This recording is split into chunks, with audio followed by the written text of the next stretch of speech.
আটচল্লিশ বছর ধরে এভাবেই ঠান্ডা করে আসছে। যমুনা ফ্যান, 5 প্রজন্মের ফ্যান। সাবেক খতিব ফিরে আসার ঘটনাকে কেন্দ্র করে রাজধানীর পল্টনে জাতীয় মসজিদ বাইতুল মোকাররমে সংঘর্ষে জড়িয়েছে দুই পক্ষ। এতে অর্ধশতাধিক মুসল্লি আহত হয়েছেন। এ ঘটনায় এখন পর্যন্ত সাবেক খতিব রুহুল আমিনের মোট 3 জন অনুসারীকে আটক করা হয়েছে বলে জানিয়েছে পুলিশ।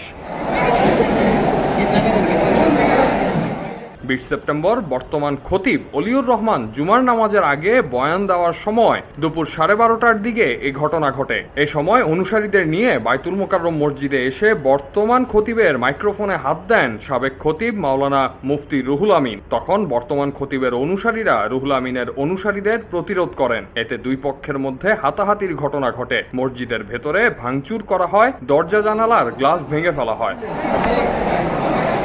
ওই সময় অনেক মুসল্লি মসজিদ থেকে বেরিয়ে পড়েন। পরে পরিবেশ কিছুটা ঠান্ডা হলে 1:15টার দিকে আবার সাধারণ মুসল্লিরা মসজিদে প্রবেশ করেন। এরপর থমথমে পরিস্থিতিতে জুমার নামাজ আদায় করা হয়।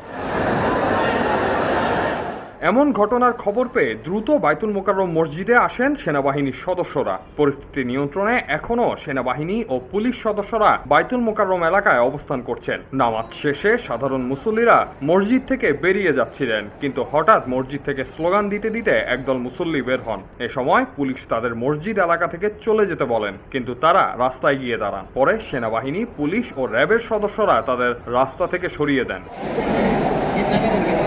নিরাপত্তার কথা বিবেচনায় মসজিদের সামনের রাস্তায় রাখা হয়েছে একটি প্রিজন ভ্যান। বাইতুল মোকাররম মার্কেটের সামনে রাখা হয়েছে পুলিশের একটি এপিসি কার। পল্টন মোড়ে রয়েছে জলকামান এবং কয়েক শতাধিক পুলিশ। প্রসঙ্গত, ছাত্র জনতার গণ অভ্যুত্থানে শেখ হাসিনার নেতৃত্বাধীন সরকার ক্ষমতাচ্যুত হওয়ার পর পালিয়ে গিয়েছিলেন বাইতুল মোকাররমের সাবেক খতিব রুহুল আমিন।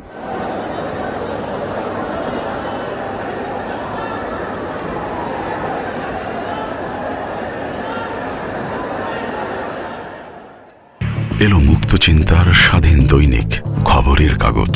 এখন খবর হবে নিখাত, নির্ভীক, নিরপেক্ষ।